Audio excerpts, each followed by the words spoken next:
fluffy. We've not started yet. Nice. You know that.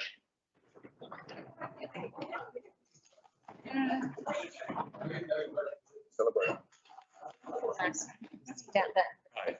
conversation for the Christmas party. I shall call order, please. And I start by welcoming members of the public and councillors. This is a little bit of a special meeting today because we don't often have, I think it's the second one in this term of council, and we're going to go to that very soon. So what I would ask, and I will check it myself, are your cell phones turned to mute? Okay. Just to remind people, this is a public event. It is actually being recorded. Come and see the video afterwards. So just bear that in mind. If you want to pick your hair or something like that, there may be a risk attached to it. So try to. So it is being recorded, and I'll just start with some safety messages. If there is an earthquake, then your safest place is under a table. If you can't manage that, then I suggest you get your head under the chair you're sitting on at the very least.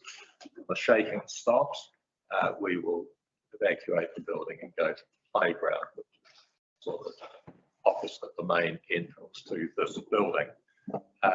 If there's any other emergency and we have to evacuate, to do the same thing. We'll go to the same place and we'll await instructions to come back in. So start with Karakia. Feel free to join in. Anybody? Is it on the screen? Karakia. Okay. Kia ora te marenu. Kia whakatapa nānu. Moana. E pūrahi rani aroa atu. Mai tātou katoa. Do we have any apologies? Councillor Plummer, Councillor Maynard. Right, do I have a motion? I do. Councillor Gray moves, Councillor Elam seconds. All in favour, please say aye. Aye. Right. Do we have any conflicts of interest? For any acknowledgements and tributes, please? We'll start at the. Yeah, I just have one acknowledgement that I'd like to mention here today, and that was the support that the Martinborough community got behind the Criminal Act on Kitcheners the other day. It's actually absolutely amazing to see a community come together and support Bruce and the team at Kitcheners and get that business up and running as quickly as possible after a senseless act of criminal intent. Thanks. Councillor Elam. I'll second that acknowledgement.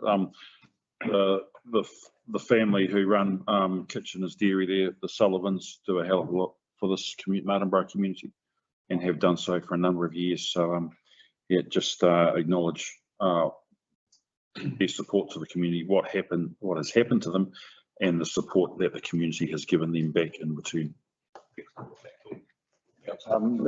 Thanks, Chair. I'd just like to back up the comments from the last two, and also acknowledge the passing of Brownie Easton in Greytown. Richard Brown. Yeah. Hell of a nice guy, true old Greytown Tonian, I suppose you'd say.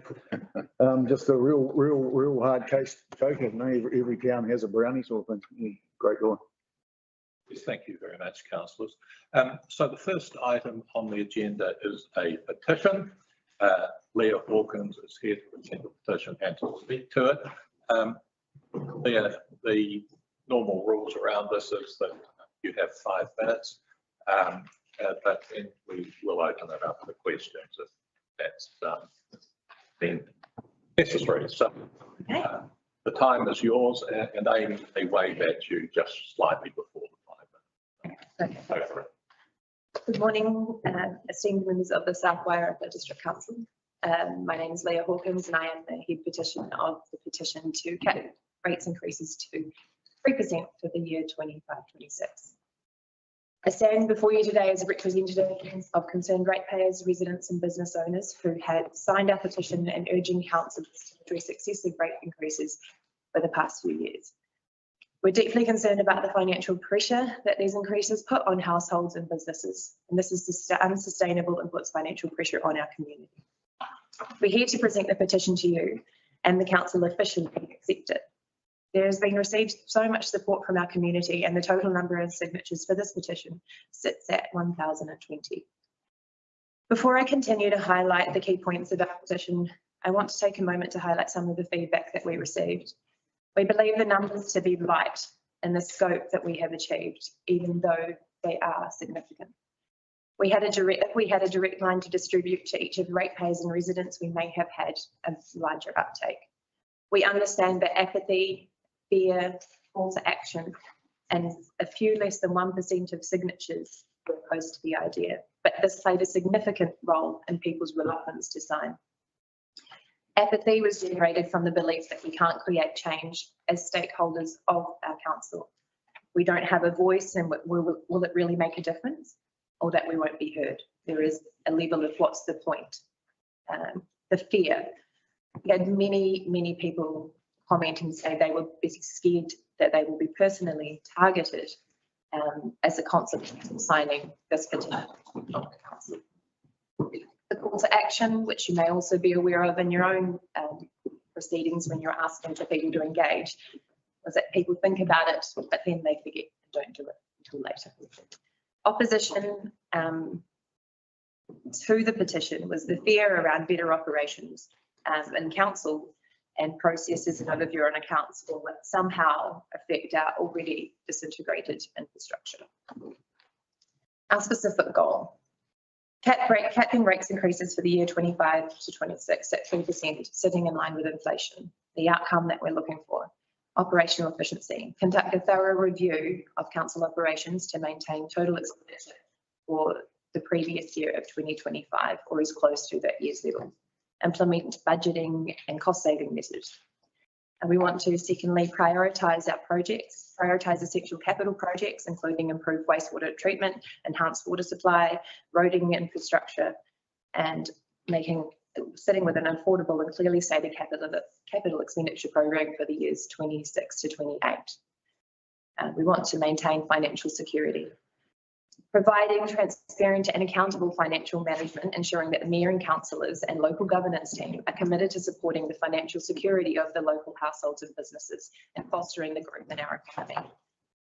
By addressing these concerns, we aim to create a more sustainable and equitable financial future for our South Wairarapa. We understand that a significant amount of money needs to be invested in our infrastructure. However, the reality is the ratepayer in our small district cannot sustainably achieve this in the timeframe that you may set out to do so. Alternative options must be sought.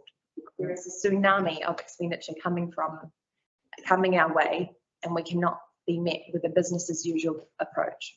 We must limit our expenditure now. There's also a meeting on Thursday with Local Government New Zealand regarding the same capping rates, and I'm guessing you're probably aware of that. So this sits well in line with what the entire government are talking. That's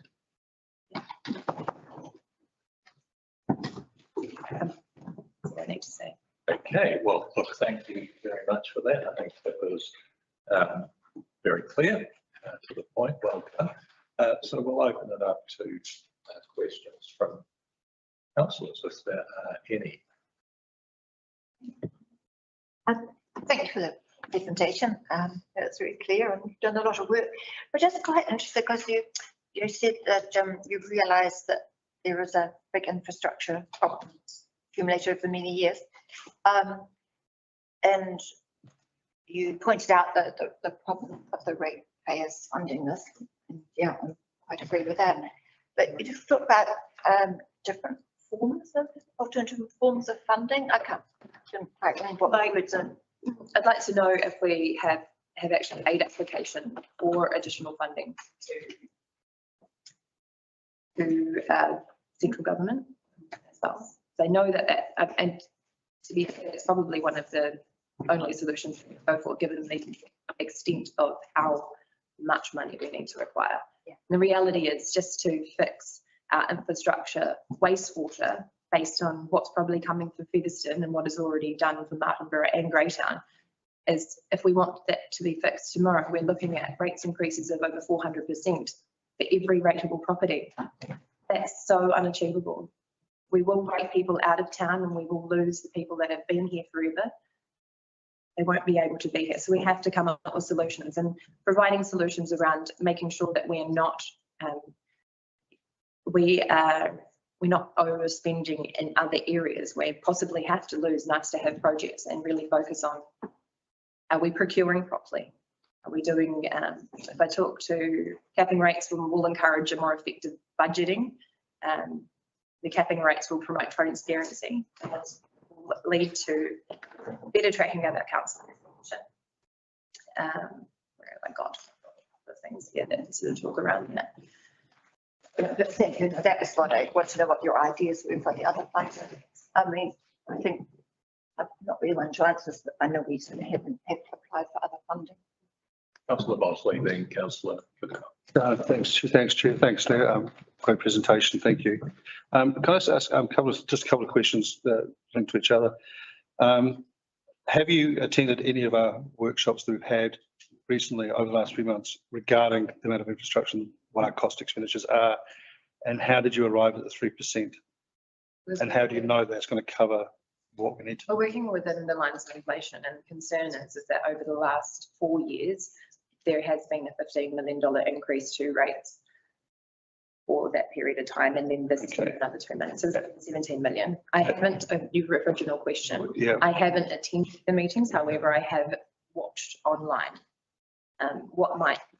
I don't have a lot of time to attend meetings. I have 2 young children, and I also work Appreciate for it. businesses. So Okay, that's cool. Thank you. Yeah. Thanks, Chair. And not every workshop is public. So, Thanks. so what councillor? Yeah, thanks, Leah, for coming. Awesome presentation, and I'm pretty sure most of the ratepayers out there appreciate what you've been doing for them. Do you have any ideas where you'd like to see cuts made? Money saved? I think that a few of the people behind me are going to address that. We didn't think I would get any questions and answers. So, I think that there are areas, so potentially, that we have to stop areas of funding into. Maybe it could be sports events, or funding things like the Greytown, the Christmas event, or other events of the like that we possibly don't have the ability to. We have to say these are the things that we might have to stop. I don't know, and I have spoken to Janice about whether it's putting out there the entire list of things that we could save on, and then putting that to the public to say, we understand most of the public are aware of our financial issues and our infrastructure problems. Why don't we give them the option to say, and this is not just limiting to just school pools or library days, because that's completely different. Like, it's not completely different, but it is. Everyone only just goes to libraries and pools. That's the thing they think they can save on. We've already cut costs on mowing verges. Let's talk about the individuals. We need probably a clear annual report, which I think is due up today, is it correct? And then possibly that might highlight some other areas that we can look at. So, councillor Eon. I thought Councillor Olds was ahead of me. Well, I think I saw your hand first. Okay, thanks, Mayor. Thanks, Leah and Dean, for the work that you've done to engage with so many people and get those things across. It would be great if, as a council, the consultations that we have done in the past have had that much engagement. We certainly hear the concern and the feedback, and it will be great to follow through with you and see how we can and take that sentiment forward. We've been working on our LTP workshops for the last few months. We've still got more work to do going forward, so we will certainly be taking the feedback forward with us. And all the information that you have supplied to us came through to councillors, so we've got the opportunity to take all that on board in consideration. Thanks. Councillor Roberts. Yeah, a lot of my, I guess my questions have been covered off a little bit by Woody, but one of the problems we face obviously is the fact that we're trying to play catch up to a large extent, because we've had over the years there have been traditionally low rateable numbers, certainly at the beginning of my time on local government, and it really has been a catch up game, and we're probably getting to the peak where we're managing to get some of this infrastructure renewed. And I know it's been certainly a burden on our community in terms of the rating demands, but we're getting to that stage. So what do you think the appetite for our community would be if we were to reduce the level of service in some of those areas, for instance, or not actually do the work that was expected of us? I would beg to question that what level of service we had of this year's rates, even if we kept it to the same. The people are also asking for you to look at how we can do that within council as well. We need to be looking potentially going down to the levels of procurement that we're doing. So are we procuring, we may only procure and go through the procurement process at $100,000. Do we need to be reducing the procurement? How we're looking at our budgeting, where we at a lower level as well, so that we are actually staying there and there is no just increase, just plucking numbers from the sky, choosing the first approach that we get in. I think that also looking to supporting our community, and when we are procuring as well, and actually using local services too would probably help. Yep. As well. Yep, no, I understand completely. Thank you. So thank you very much. What I'm going to do now is to move that the council accept Lee's and 1,020 signatories petition. Do I have a seconder? Thank you, Councillor Woodcock. Any discussion? All in favour, please say aye. Aye. To the contrary? Okay. So thank you very much, and congratulations on your contribution to local democracy.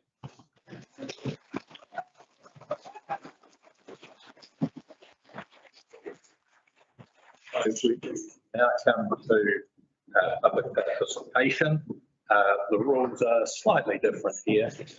Everybody gets 5 minutes, but that has to include the questions from councillors if there is any time left over. And on my list, first up is Claire Leatley. Welcome, Claire. So your 5 minutes starts from when you begin to address us. And I was going to say Amy, but maybe not. Mickey. Well, you'll get a signal at 4. So welcome, and I believe we've all got a copy of your presentation. Is it possible to put the presentation I shall ask. PowerPoint on the thing, so we've got Nikki, is the presentation? just even the first 4 slides? Let me see what I can do. We'll work on that while you talk. Kia ora, ko Claire Bleakley taku ingoa. I'm a resident ratepayer in Featherston. I am also president of GE Free New Zealand. I'm raising concerns to the council about the new gene technology bill. As it is drafted, it's going to affect council and its ratepayers in the long run. And I ask how the council is going to deal with these new conditions on these organisms. The rural community cannot afford further costs to jeopardise or lost economic livelihoods. This bill is going to loosen the rules around genetically engineered organisms, and it will be a big threat to council who will have to manage any escape of a genetic organism across the motu. As the council members, you are responsible to protect the South Wairarapa farming and urban populations under your duty of care and you can rule on land use management. The South Wairarapa District Council is charged with safeguarding our environment, farmers' livelihoods, care of nature that supports our economic productivity, and any effects of the dangers that an activity might produce. Our environment, health and export potential is threatened by this gene technology bill. And Minister Judith Collins has directed that important issues are to be excluded from this bill. There will be no precautionary principle, which is there to protect the environment and nature. There will be no regional or district council protection for non-GMO producers. There's no supply chain segregation devoted to separation and identity preservation. There is no liability on users to ensure they manage risks. No labelling of exempted GE organisms to preserve farmer and consumer choice. No specified standard for ethics to prevent animal cruelty. And no economic consideration of the value of our non-GMO exports in this area. These exclusions not just only threaten the Wairarapa, but our international trade as well.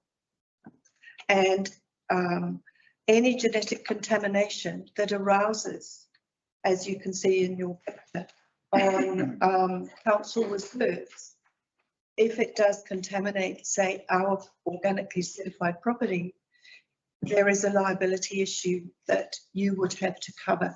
And that is why I'm suggesting ratepayers are going to be footing any bill that liability, this lack of liability is going to show. So I ask that the South Wairarapa District Council seek clarification as to the responsibilities for protection, liability and lack of precautionary approach towards their communities.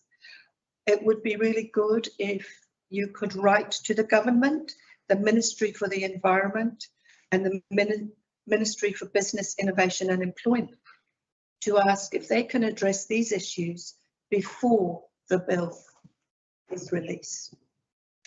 I thank you, and as you can see on the back, the references I have made are to RMA sections 3, 5, 6 and 17. Thank you. And So that gives us quite a lot of time for questions. So I'm going to start with Councillor Hall.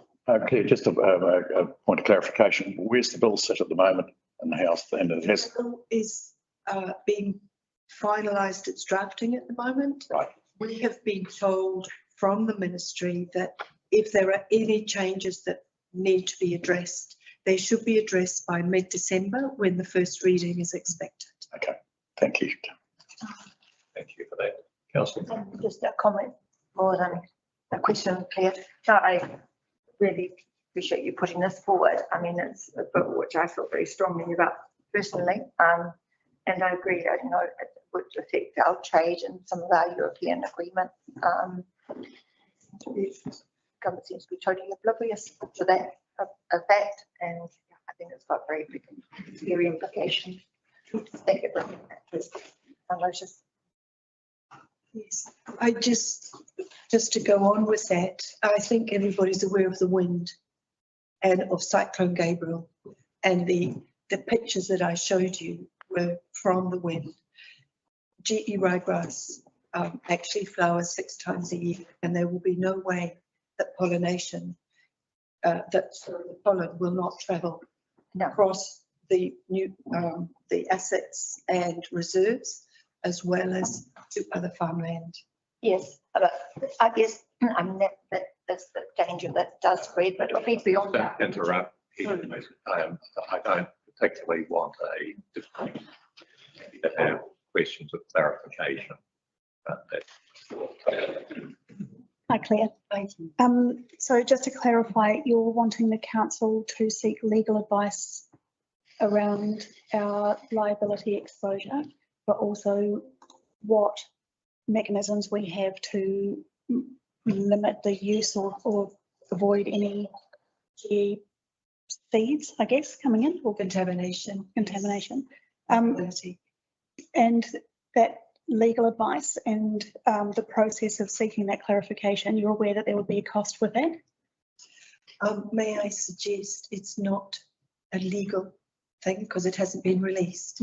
What we have is clarification to the departments who are going to be looking at this bill on how they have addressed these issues on behalf of the council. If we're going to draw this item to a close, thank you very much, Claire. Appreciate your time. No, Sorry. you've gone over 5 minutes, Claire, you've gone over 5 minutes. Thank you very much. Thank you very much. Yeah. Michael Smith, are you here? Yeah. Excellent. I had originally agreed to Michael's request for slightly longer than 5 minutes. Fortunately, Michael, that was before we had a little flurry of late applications. Oh, that, So I apologise, but it will have to be 5 minutes. And from when you start to talk. so the original presentation that I had was over 21 minutes when I ran through it. I've done it over a dozen times. I've got it back down to 6 minutes. So please don't just take it as something that I've just thrown at you guys. It's been very well thought out and extremely well researched over the last 3 years. I think Rob can attest to that. And if you guys need to see any of the emails back and forth with the council, please ask to see them. So it was great having Leah start out for me because, you know, there were some questions of what we're going to do and how we're going to move forward. And I didn't come with just complaints. I came with some solutions as well. So I have a 3-pronged attack to fighting debt. That's one of the main things that I see here that we're having an issue with, as well as we need to really get our efficiency up to date and get on top of how we focus on the fundamentals of what we do here. So first off, I'd like to say I understand that you are all members of this community, and I've really tried to keep that in mind while drafting this, and I understand what I'm going to be asking, so please just take it to heart. We need to sit down and have a meeting afterwards. I'd love to get together with everybody because there's a lot in here that I'd like to go through. So I'm going to skip out on catching you guys up on the road, and I'm going to go straight to the first prong, how we're going to fight this debt. One thing I'd like to see is council bonds going out, term deposits at a slightly better rate than what we're paying right now, which is 2.46%. Our debt last year was just over $900,000, and this year it's gone up to 1.2 million. We're holding right now, as far as I can tell, $49.229 million worth of debt that we have to pay down. I think these council bonds are really going to help us out. We're going to save a little bit of money, and any money that's made is going to be made by people within this district instead of going to a bank over in Australia. I think it's going to really help people out here. And I think that people will get behind us and help out with this. Number 2, Elon Musk beat me to it. Department of Government Efficiency. I'd like to bring in some people to help us out here and look at places where we can cut. I can't have time to go through all the different things, but I definitely have some suggestions here.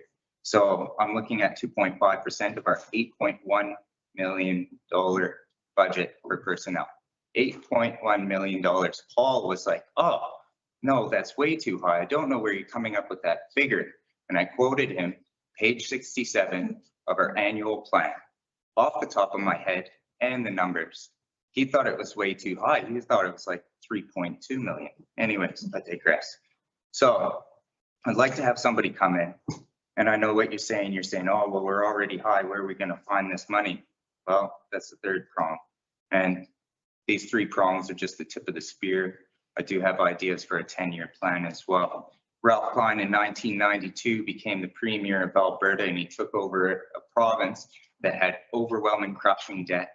And what he did was he went to every government agency and he said, we need to take a 20% pay cut for a year.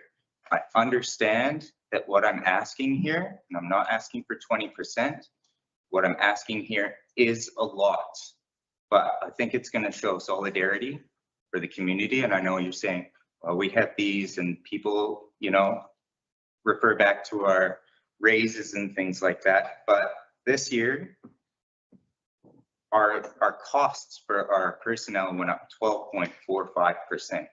Mr. Mayor, I know that you just got a raise as well from 105 to 109.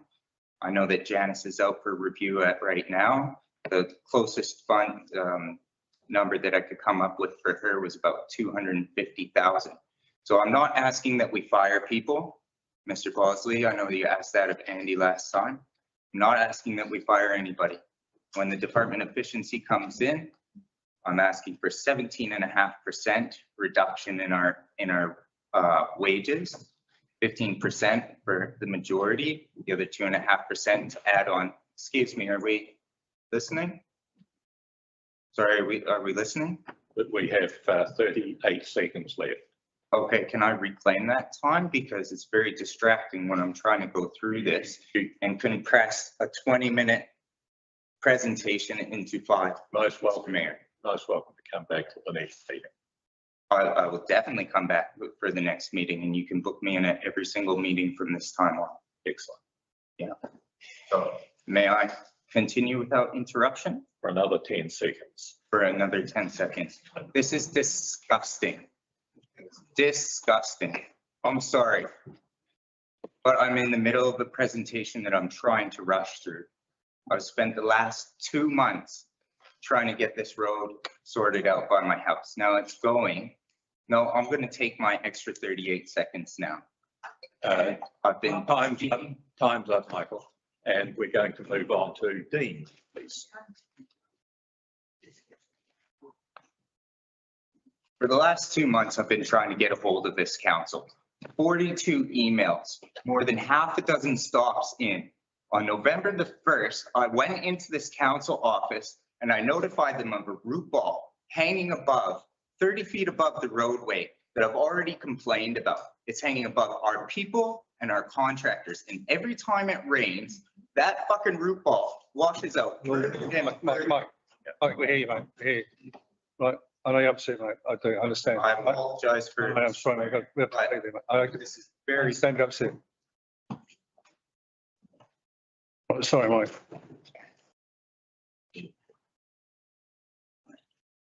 I apologize, everybody, for losing my temper. Yes, quite understand, mate. And I apologize for swearing. But this is something that is very important to me and very important to the people. And I'm standing here. We understand. And I thought that was very rude, Mr. Mayor, of you to interrupt me while I was in the end of my speech. Dean. Thanks, Michael.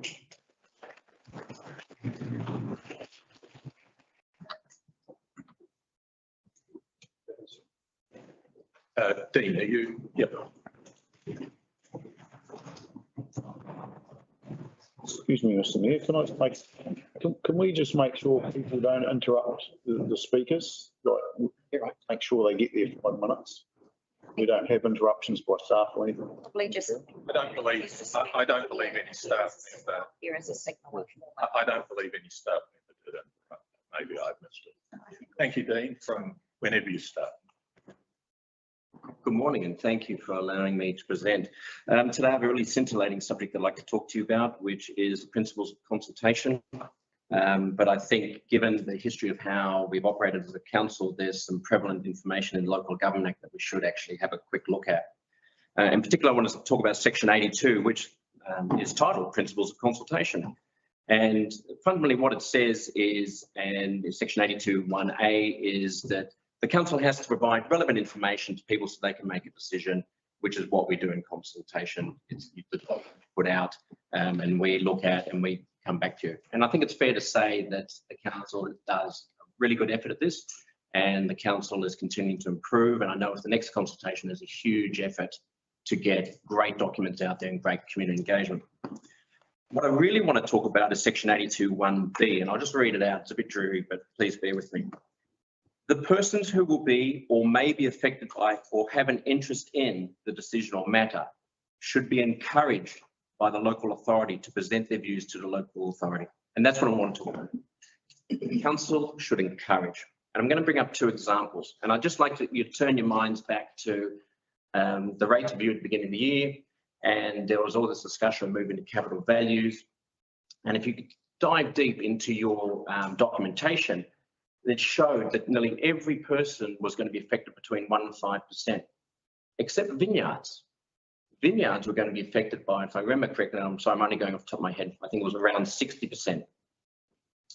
Now, this is a classic example where section 82(1)B could have been brought into case, and Vineyards could have been approached and said, we've identified that you're going to get affected by 60%. We encourage you to come along. It could have just been a letter to the association. It could have been an email out to them, to the rateable properties. We didn't do that. So what happened was you get angry ratepayers mounting a rearguard action, and they're blindsided. So their perception is you've done bad by them, and when that's not necessarily the case. The second example is Awaka Cemetery Block Vineyard, which is did a submission to the combined district plans. Now, they were very cunning. It's a brilliant, I've read it's a brilliant submission, and what it is effectively they've packaged up a resource consent application and put it as a submission for the combined district plan to change the rules fundamentally, so they therefore don't have to send out notification and get their project through. And let's just look at the project just quickly, just a little bit. So it's a billionaire owner who doesn't live here. It's a 50-lot housing estate that purely maximises profit. It's totally against what the spatial plan is trying to achieve. The school, the kindergarten, they're affected and they're totally blindsided. So there's been no consultation with them in terms of changing the district plan. There's homeowners that are affected, and there's one particular homeowner severely affected. The heavy truck bypass is going to be compromised by traffic increases. Now, I can assure you yet again that ratepayers are angry at the council and have legitimate concerns about the rezoning process. Yet if you'd followed section 82(1)B, when you'd received this submission, you could have gone out and approached people and said, hey, did you know this exists? We encourage you to come and put a submission in.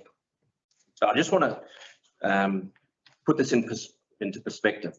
So I wrote to the chief executive and I got this response, which was a great response, because what it did was it outlined the process, so we know we're not out of time and there's things we can do, and all is not lost.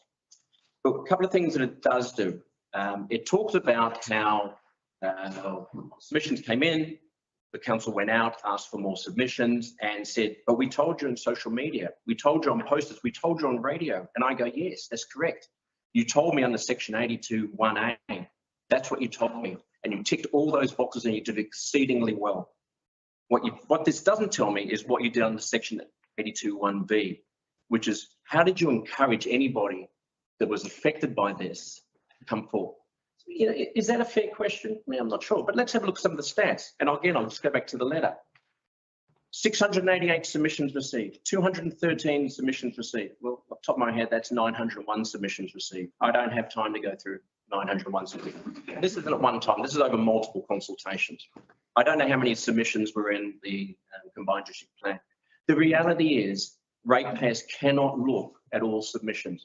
It is your golden tool as councillors to turn around and say, we're going to change the perception that we don't care into the reality of we actually do care. And the way we do it by saying, hey, Grace Street, hey, Robert Street, hey, school, hey, kindergarten, here is a submission. And by law, we are encouraged to come to you and say, you need to have a look at it and put a submission in.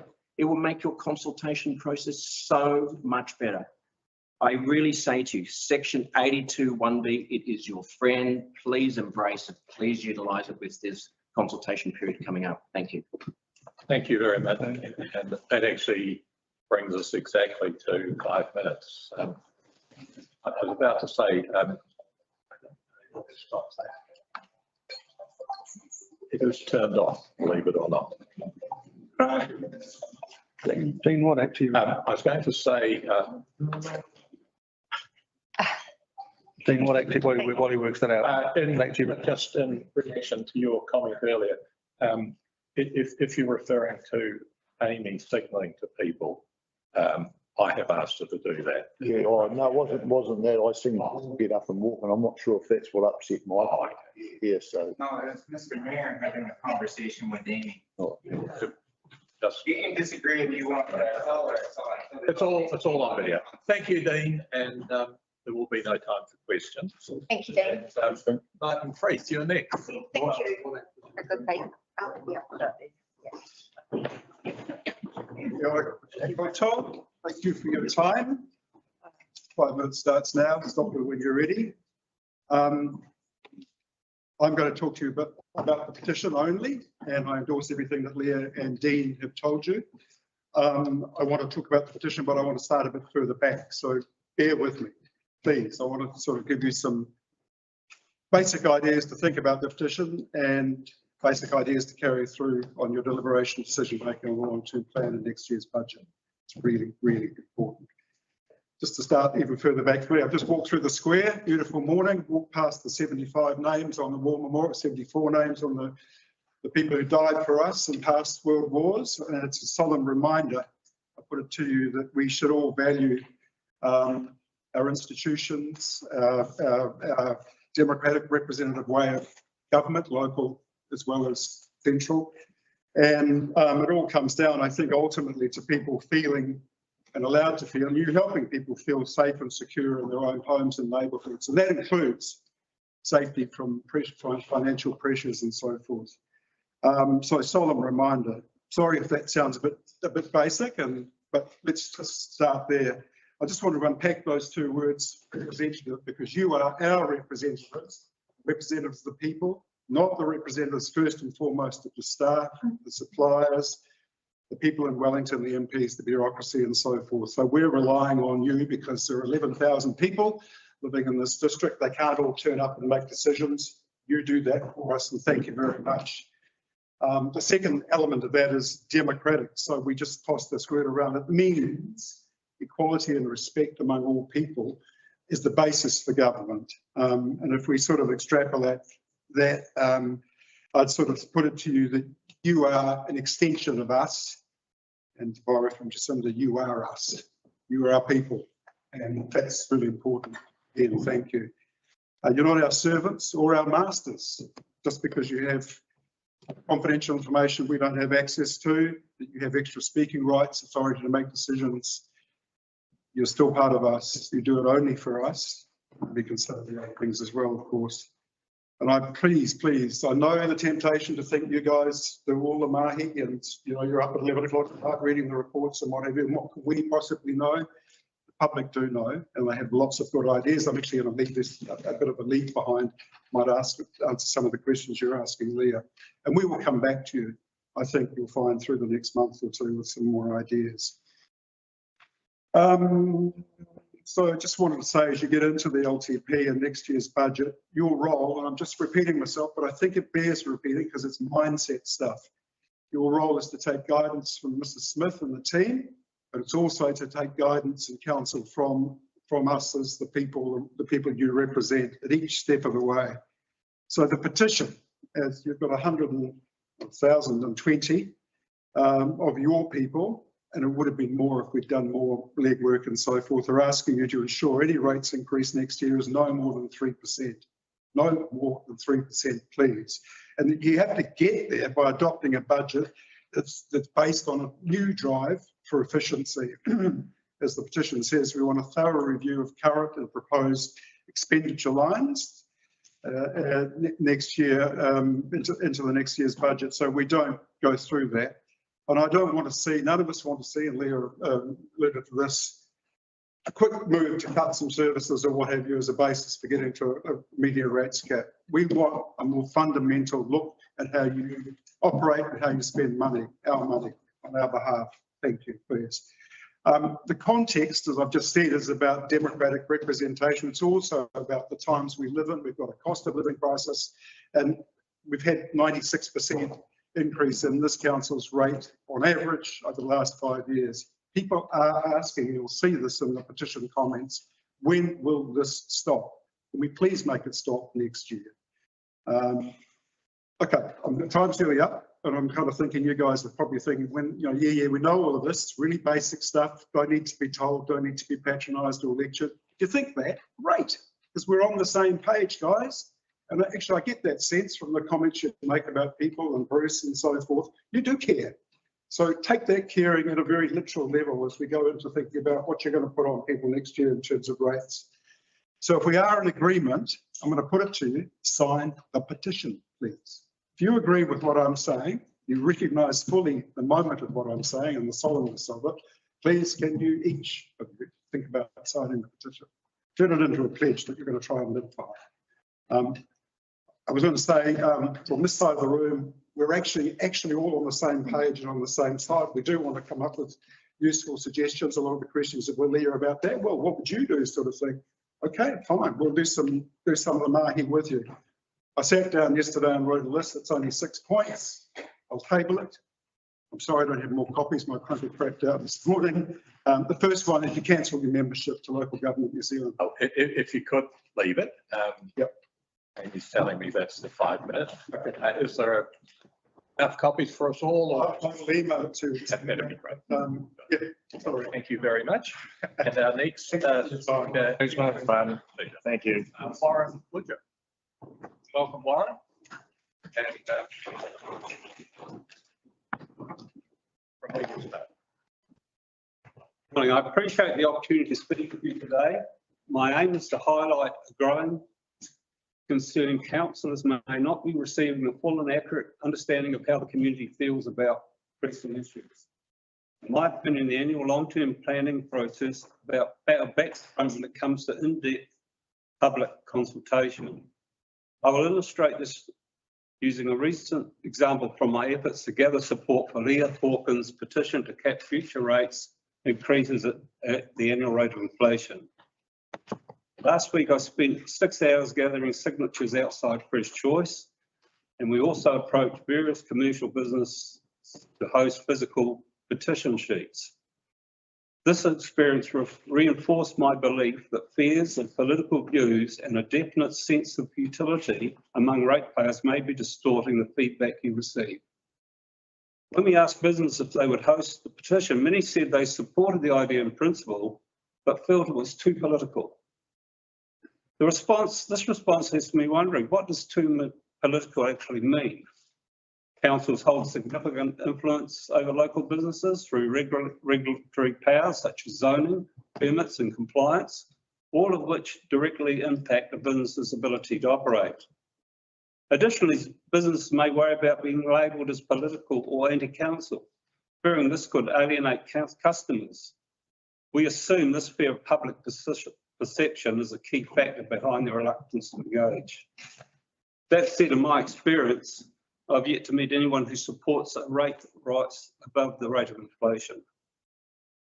Key observations from ratepayers who signed the petition outside Fresh Choice: struggles to pay rates. Many ratepayers shared that they already struggled to meet their current rates. Some have had to let other fixed costs, such as insurance, go unpaid just to make ends meet. The cost of staying in Greytown. One person remarked, if you can't pay the rates, you can't afford to live in Greytown. This sentiment hit particularly hard for long-term residents who have lived in Greytown all their lives and only plan to leave in a wooden box. Frustration with council spending. While people acknowledge the need for infrastructure upgrades, they struggle to understand why the council wasn't cutting costs in other areas, just as they've been forced to do in their households to meet rising expenses. Grave concern for the future. The majority expressed fears that any future rate increases above inflation would render them unable to pay their rates altogether. A sense of futility. Some agreed with the petition sentiment, but declined to sign, saying, what's the use? Council never listens. This pervasive sense of powerlessness reflects an erosion of trust in the council's willingness to listen and act on community concerns. Disengagement and disillusionment. Many ratepayers felt their voices won't be heard or their input will have no impact on council decisions. Councillors may primarily hear from those with confidence or resources to speak out, while the voices of struggling or the disillusion of those individuals go unheard. Finally, councillors are elected to represent the voices of all ratepayers. However, as my experience with this petition has shown, political concerns, disillusionment and financial hardship are silencing many of those voices.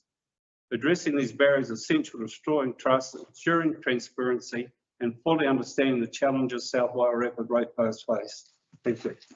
Thank you very much. And we have a minute for question.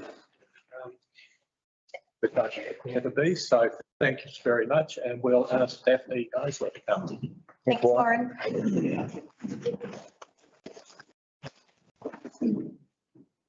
Thank you. Kia ora koutou, Mr Mayor, tēnā koe. When I was arriving today, you'll notice I don't have my usual pages of written words. And I said to a gentleman in the corridor that I didn't, and he said, good. However, I think that meant good because now I can speak from how I feel, not from my notes. And I actually feel amazing. I went to the Hikoa yesterday and I've never been in such a supportive, unifying, energetic group. It was absolutely brilliant. Wonderful. And it kind of made me realize that's how I felt 2 years ago with the new council. I thought we have some new voices, some new faces, some new ideas, some energy. Wow, this is going to be great. And it didn't stop me from backing off. It kept me involved. It kept me interested. It kept me turning up at meetings.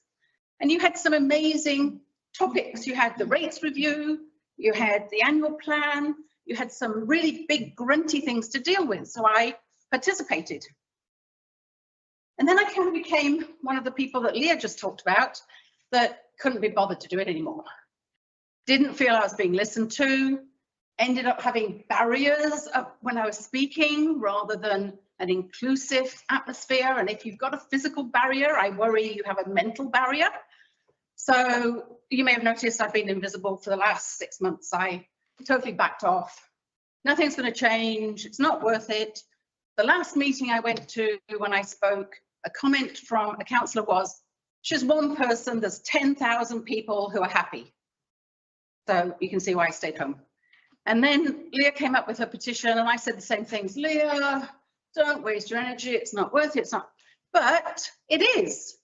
And that's what proved me yesterday. Unless people do stand up and ask to be heard and give ideas, they might not be the perfect ideas, but they're ideas from their heart. They want to make this a better community and they want you to listen and they want to be involved. Then I definitely support Leah and I'm great. I'm so thankful that there are people in the community who have still got that energy. And I hope the gentleman who left earlier comes back with the same sort of passion that he was here today. Because to be honest, this passion, sometimes this anger, sometimes this new ideas, it's not aggression.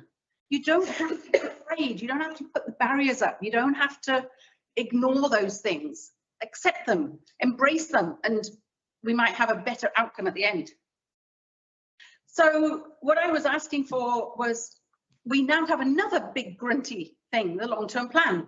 And yes, there have been maybe one open workshop, but why not have multiple open workshops? Why not open the books?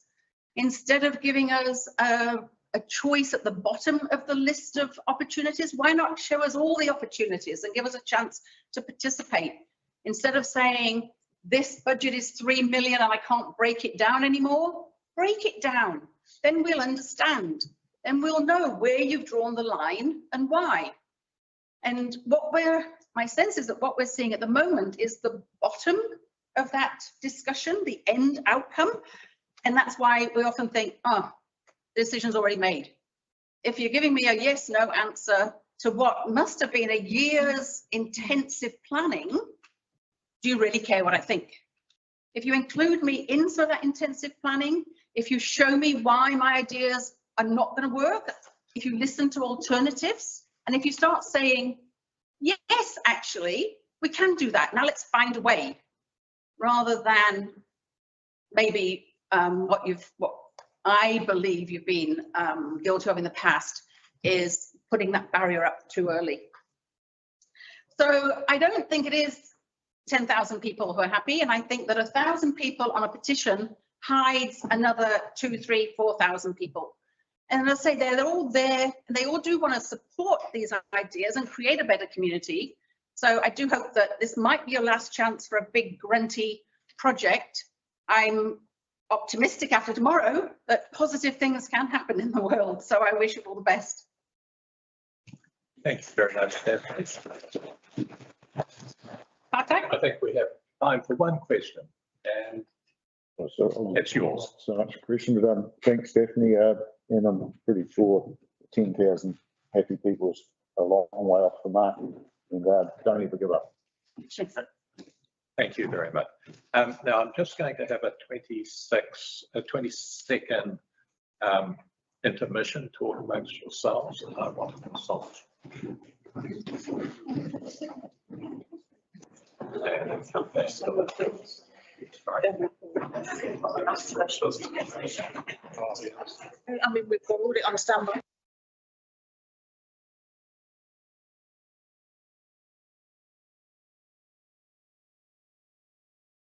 Right, if I could just call the meeting to order again.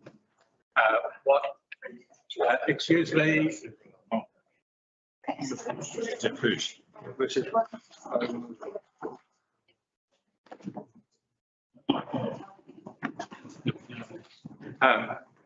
What we're going to do is have some variation in the agenda order for reasons that become obvious. And we're now going to go to item 11, decision reports from the Chief Executive and officers.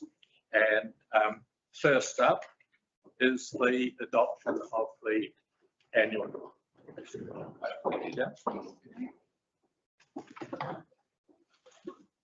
Thank you through the chair. As we'll all remember, we were due to adopt this on the 30th of October, and as we were unable to have an audit opinion on that day, we left this report to lie on the table. So this is picking that back up again today, and I'm hoping that our lead auditor and Ian Walker from Audit New Zealand can join us. We now have an audit opinion. It is literally hot off the press within the last half an hour. The issues that were raised at the last meeting and directed to Audit New Zealand have been acknowledged. There is a statement, and I'll read it for you so that you can hear what it says. It says, our audit was completed late. Our audit was completed on 20 November 2024. This is the date at which our opinion is expressed. We acknowledge that our audit was completed later than required by section 98(3) of the Local Government Act 2002. This was due to Audit New Zealand capacity issues and was not due to late delivery by South Wairarapa District Council. So at the meeting, you requested that that be front and centre in the opinion. That has been done. Okay. There is, in terms of the financial information, the opinion is unqualified. It is clean in terms of our compliance with all of our statutory requirements under the Local Government Act and the accounting standards. However, there is a qualified opinion on the statement of service provision. These are the parts of the annual report that relate to individual activities, and in the case of this one, there is an issue around the road monitoring service performance. And I think it was mentioned in a workshop that we had adoption. We are not the only council struggling with traffic count data. This is being rolled out across the whole of New Zealand, and other councils are also receiving a similar qualification in return in terms of traffic management. This is a performance issue, not a financial issue, therefore is not as much of a concern as it would have been if we'd been qualified financially.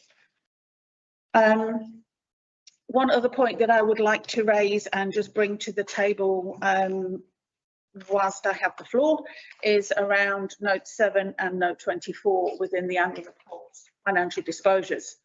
Note 7 identifies total salary costs. It includes KiwiSaver and ACC. It's also noted in there that over $200,000 of our salary costs are attributable to externally funded positions. Note 24 includes a table of employee numbers, and it shows how many full-time equivalents we have. In the past, there has been an attempt to use the two notes together to arrive at an average salary or a cost per employee. And I just wanted to make it clear that to do that is dangerous. Note 7 includes salary costs for the whole year. That runs from 1 July to 30 June 2024. The notes, the salary numbers or the employee numbers, sorry, in note 24 are a snapshot on the 30th of June each year. So you could have a position where we have an employee who is employed for 364 days and their salary is included in note 7, but they aren't there on the 30th of June. Likewise, you can have an employee who starts on the 30th of June and has no salary costs at all. So to try and use those two numbers to come up with an average salary and a cost per employee is not using apples and apples. The two things are completely different in nature and represent different things. Other than that, I think, I don't know whether Charlie wants to go through some of the changes that have occurred with audit. And I believe, do we have Stephen online? So I'll hand over to Charlie first and then we can take questions. Yeah, just to mention, I sent you all a copy of this last night. Apologies for it being so close to the meeting, but out of our hands. I will verbally tell you of two changes that we've had since last night. One of those was that we have added into note 22. The version you had last night said that we had no contingent liabilities for the 2024 year. We do have two open legal cases that could potentially be between $30,000 and $80,000. The reason they're in contingents and not actually in our liabilities is because of the chance of those liabilities occurring is less than likely. So when you have something that's more than likely or more than likely, you put it in your liabilities. If it's not so, or you can't measure it, then you put it in contingents. So that's one change. And the other one is the governance measure for an unqualified opinion, which of course has now changed to having a qualified opinion. And then you'll note on your printed copy that on page 66, we hand wrote in the roading measure being qualified this morning, because literally it was coming off the printer and I got the wording for it. So, and I sent you a list of the other minor changes that have happened since your draft workshop. So if anyone has any questions. Councillors, questions to either Charlie or Janice? Just one, the breakdown, Charlie, of the carryover capital of 6.8 million. Could you just give us a quick rundown on which projects they are? Hang on, I just have to open them.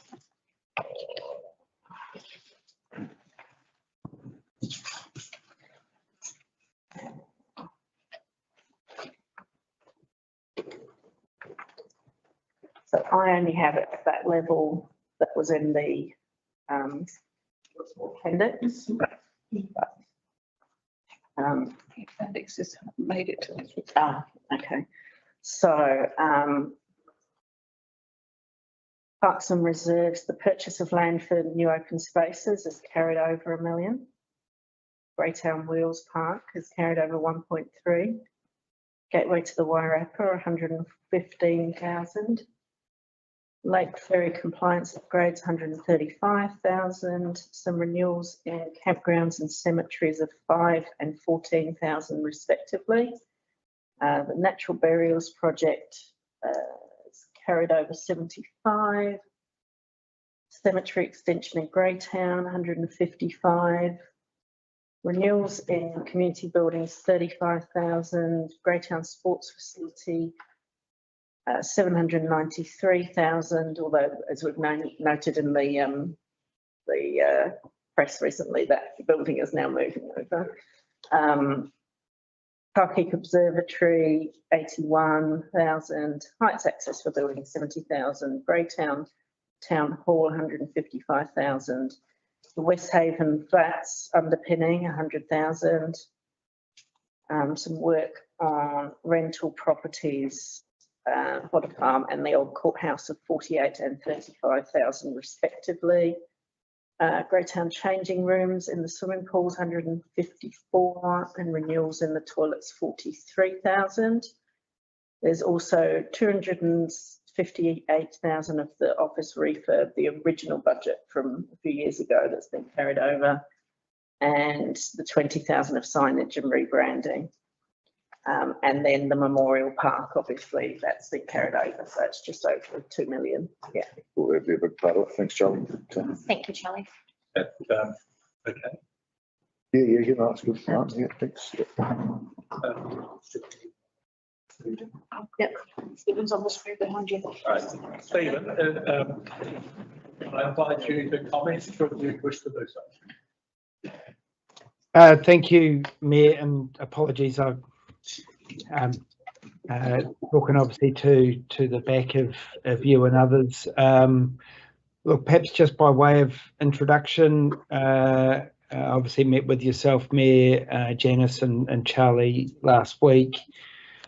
Steve Walker, I'm Executive Director at Audit New Zealand. Karen, I know, is racing to join from other meetings, so we'll be here momentarily. Probably just a few remarks I would appreciate making to the council. Firstly, just acknowledge the hard work that particularly Charlie, both you and your team and my team have done to get to the point we've got to today. Certainly from everything I understand, there's been a good level of cooperation and engagement between the teams.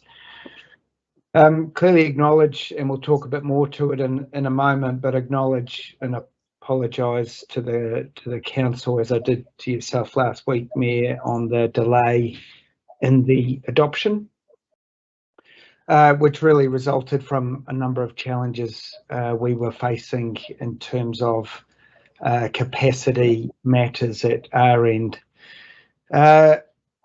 Just in terms of, perhaps just by way of brief context, because I think it helps position where South Wairarapa District Council is today, as it relates to other councils around the country as well.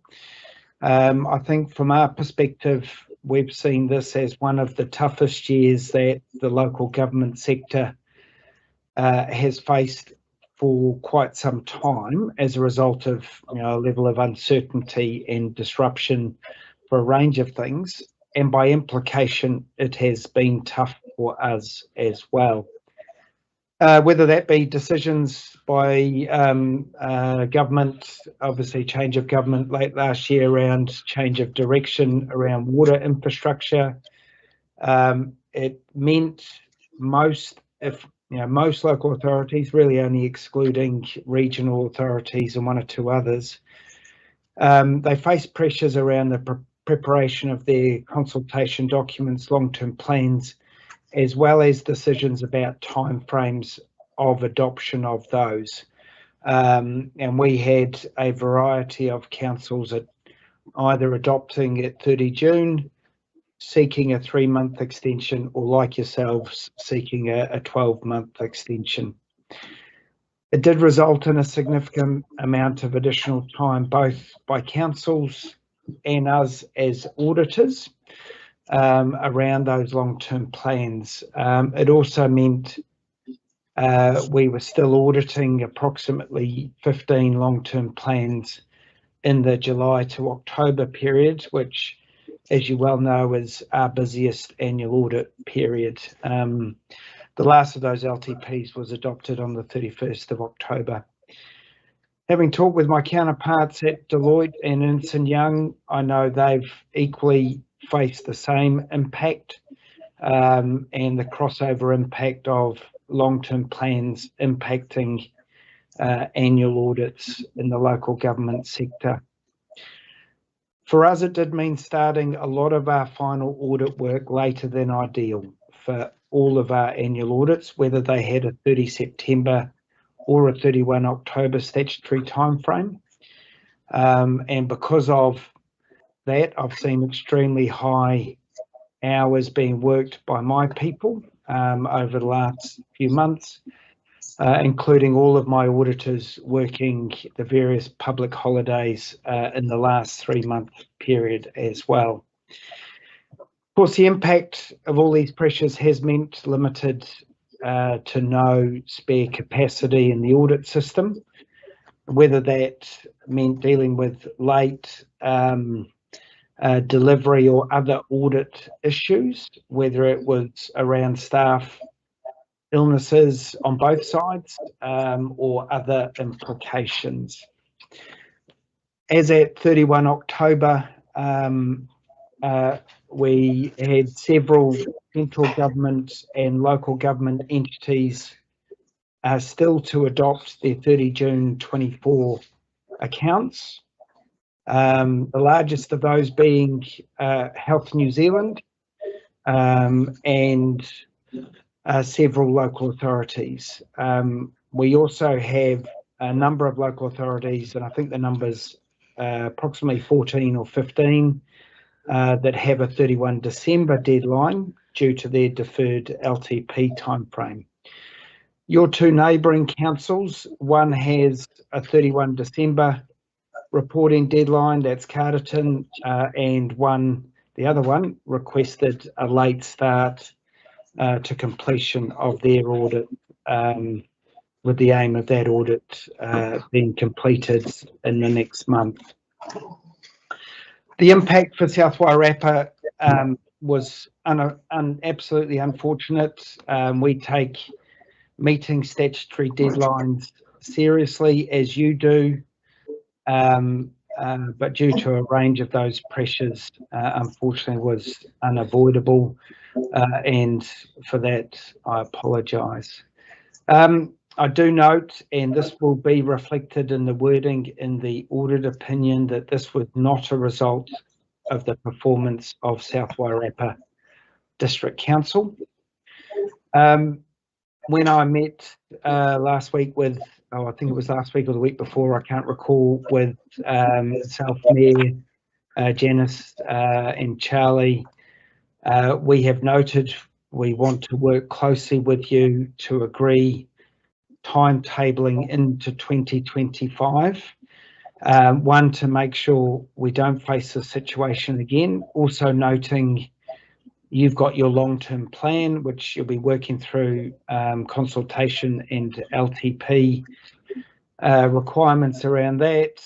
And we also have to cater for local authority elections being in early October, and working with the council on adoption timeframes, whether the council wishes to adopt before or after the election timeframes. So look, on that note, Mayor, I will pause. Happy to take any questions. I do note I now have Karen in the room here with me, who's able to talk through any specific audit related matters. I know you've already covered all those substantive items. Thanks very much, Steve. So I'll just look around the room. Councillors, does anybody have a question? Either Stephen or last time we met, I think. Okay, right here. Well, look, everything seems to have been answered. Thank you very much. And yes, so I appreciate you coming to me. Thank you. I should also say, Mayor, and apologies for not being there in person. You know, I would like to be over there, and do offer now in front of the council to come and join the council at some point, probably in the new year. Happy to engage on, you know, a range of matters, but I think just coming over there to understand your context, you know, and what you are grappling with through the long-term plan would be a particularly useful opportunity. Well, I would welcome that. So thank you very much, and we'll look forward to the new year. And if I don't see you before then, Merry Christmas. Thank you, Mayor. Thank you. I just have a question. Okay. So we've got a qualified opinion based on performance on coding. What is the process in place now, Janice, to work through that and don't get a qualified opinion in future years? it's okay with you through the chair, I'd pass that to Stefan because it's a roading measure.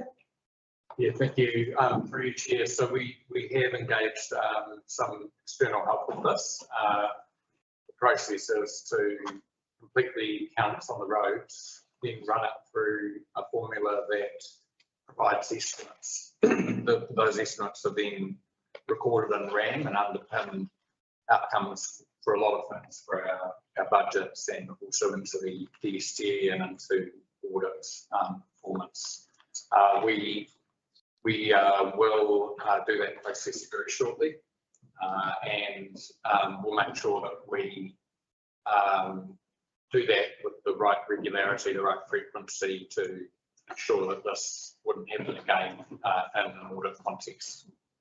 I understand the measures are based on a 3 to 5 year cycle, and that we're at the start of that 3 years rather than the 5. Do we have a clear understanding of why we've received a qualified opinion based at 3 years when we're still within the timeframe cycle? Karen and I discussed this extensively yesterday, and we can't pin down the 3 to 5 timeframe or where that came from. The requirement is for 2 years. Some roads are annual, some are 2. So it is a 2-year cycle that we should have done them in 2023. Thank you. So it sort of sounds like We're not alone. There's a lot of other councils that are in the same position because the work involved, especially for smaller councils, is costly.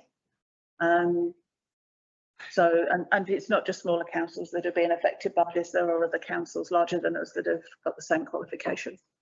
And just perhaps to reinforce that, Janice, South Wairarapa is by no means alone in this regard, and you know it's very much a reflection from the Auditor General that I mean this is one of the mandatory, if you like, measures required by Department of Internal Affairs.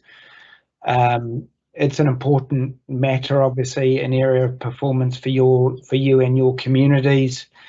You know, we are clearly wanting to work with yourselves to make sure what's reported is well supported by the right evidence and systems behind it, and you know we'll work with the roading team on your side.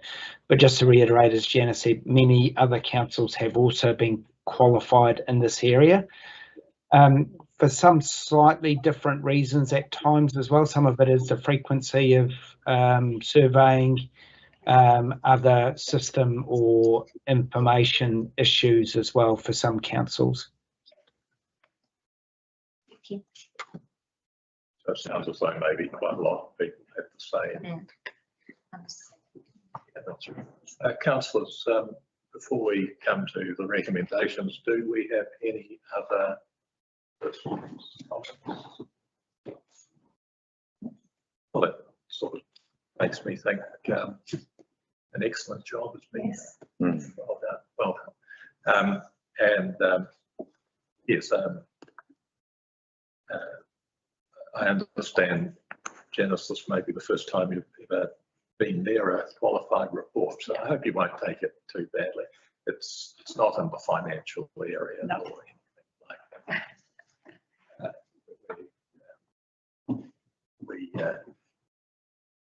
We probably won't do this one again.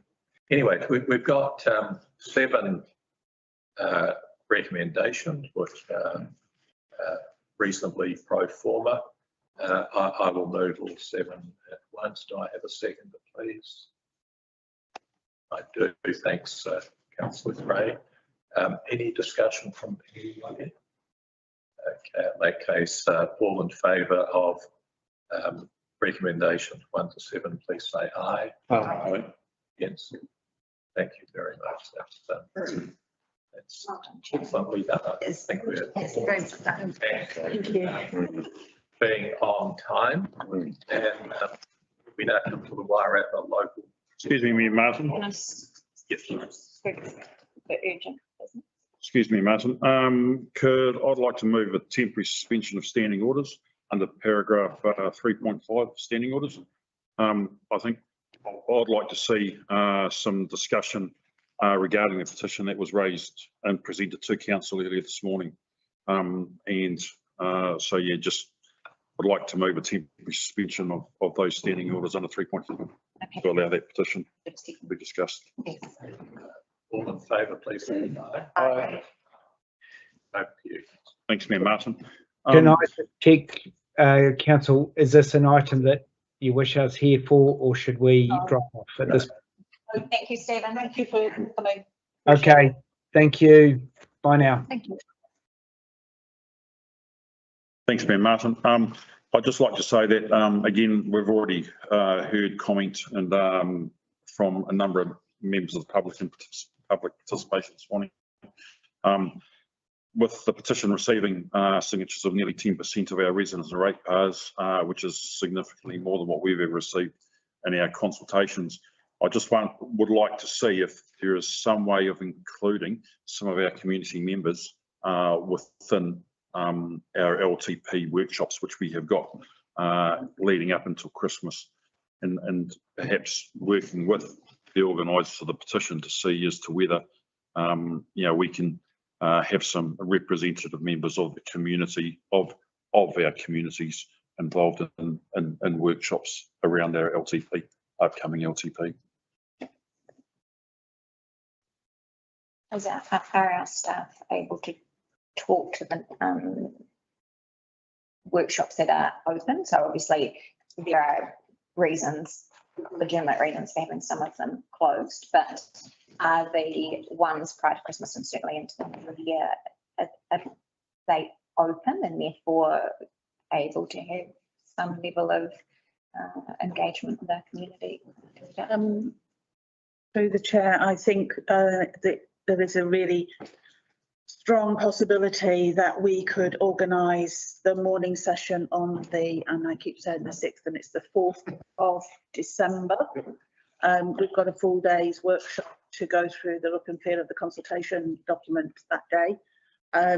So I would propose that we make the morning session open for invite to Dean and Leah in particular as the authors of the petition to join you at the table to have a discussion around the journey that you've had so far to where we've got to.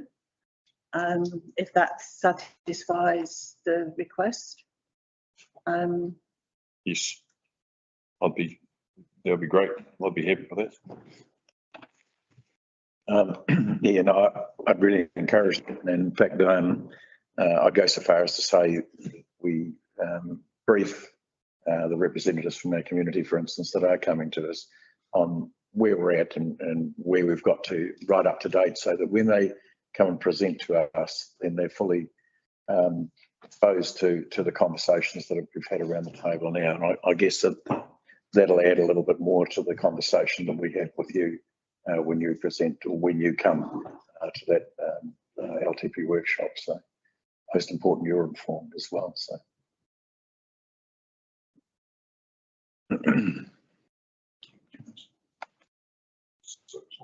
Yep. Mr. Chair, can I say something? Just in response, this is going to be the very start of obviously a new period of engagement with the community. We've learned a lot over the last few years in terms of what works well and what doesn't work so well.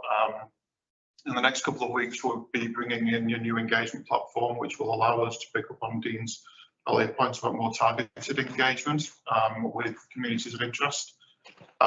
In addition to that, as part of the long-term plan, we're pulling together a special consultative group of interested community members. We're looking at about a dozen from within the community. So this would certainly be a great first step to engaging with the community and bringing them on that journey with us. Yeah. Excellent. It sounds amazing. My question was around pre-engagement special consultative groups. I guess we've had a challenge thrown out to us to sign the petition for both the clarity of the community and clarity of councillors. Can I check how that would affect predetermination? Because I am concerned that if any of our councillors were to sign the petition, that would put them in a position of predetermination and exclude them from final decision-making process. Can we have an opinion on what that would look like? Through the chair, my view is that it would. Obviously, you're tasked with going through the information we provide you and the analysis that we give you to arrive at what you want to consult with the community on. Whilst we hear the call from the community for capping at 3%, which is the CPI, we are very aware that local government and the CPI are very different, have very different drivers.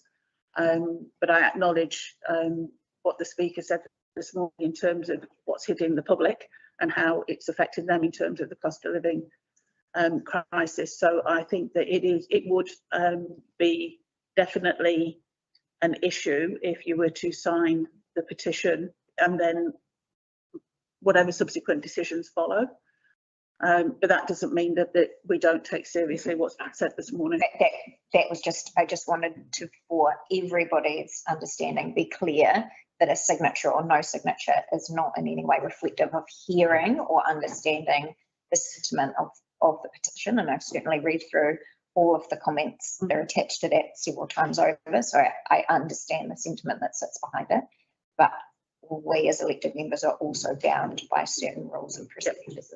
And through the chair, I reinforce that, you are required to keep an open mind on all the decisions you make going into those debates. So the petition is part of that process, but signing the petition would be a line, I think, that you would not want to go across in terms of potential challenge around predetermination.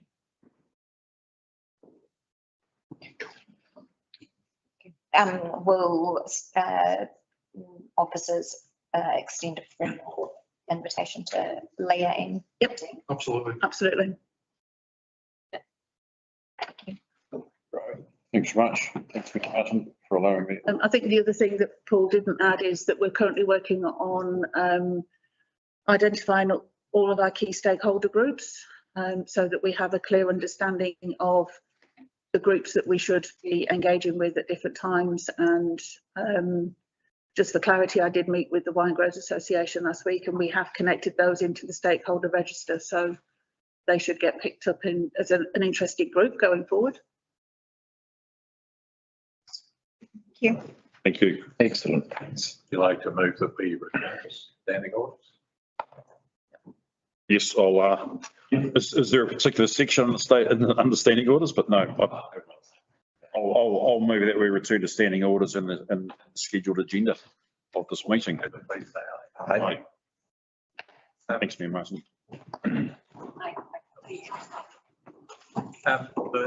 wire wrapper local health.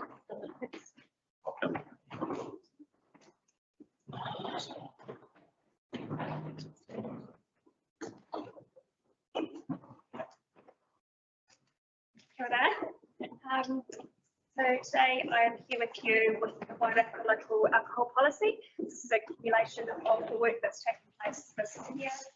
You may recall after a lot of investigation and feedback, there were 5 proposed changes to the Wairarapa local alcohol policy. We went out for consultation on those proposed changes from the 20th of September to the 20th of October. The Wairarapa Policy Working Group then undertook hearings and deliberations and resolved to adopt the Wairarapa local alcohol policy with those proposed changes unamended. And we are now here today asking Council to adopt the Wairarapa local alcohol policy. It will go before all 3 councils. South Wairarapa is first, and we are looking to bring this new alcohol policy in 2025.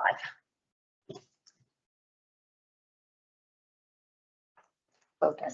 I was going to say, do you want one of us to? People might appreciate you highlighting the differences from the status quo. So the 5 proposed changes are related to limiting any new premise within kind of 100 metres of sensitive sites. So no new premises can serve alcohol within 100 metres of sensitive sites, which are predominantly childcare, education facilities, healthcare, marae and places of worship. The second proposed change was around reducing the trading hours for off licence. So that's a change from 7 a.m. to 10 p.m. to become 9 a.m. to 10 p.m. for off licence. Excludes supermarkets and groceries. The third is related to providing special licenses for events and having a bit of flexibility so that they can apply for 12 events over a 12-month period rather than having to reapply all the time.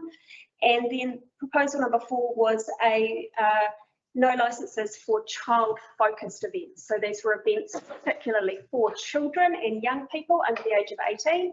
And also finally, that the district licensing committee have regard to any consumption of alcohol at driving events. Very good. So Boz and I both sit on the policy working group. So he and I have worked through this policy with our colleagues from Carterton and Marston. Sat through the hearings and the deliberations. By and large, the changes were well supported, and if anything, a number of submitters were looking for sort of even larger or more strengthened changes, but we felt that these changes struck a sensible and consistent balance between those that were looking for something looser and those who were looking for something tighter. It got unanimous support through the committee, and I think we're pretty pleased with where it's all landed. Yes, thanks. Thanks, Nick. I'm reasonably happy with all the different proposals, apart from one part of it. I'm wondering why supermarkets and grocery stores get treated differently than others. Do you want us to speak to that, Nikki, or do you want to speak to it? I'm happy to speak to that one. So we had a lot of conversation around supermarkets, and the decision and thought there was actually we ran the risk of unintended consequences and creating bigger problems for particularly the staff in those stores, given that they would likely be continuing to operate past our end of or before or after those parameters for the sale of liquor. We worried that actually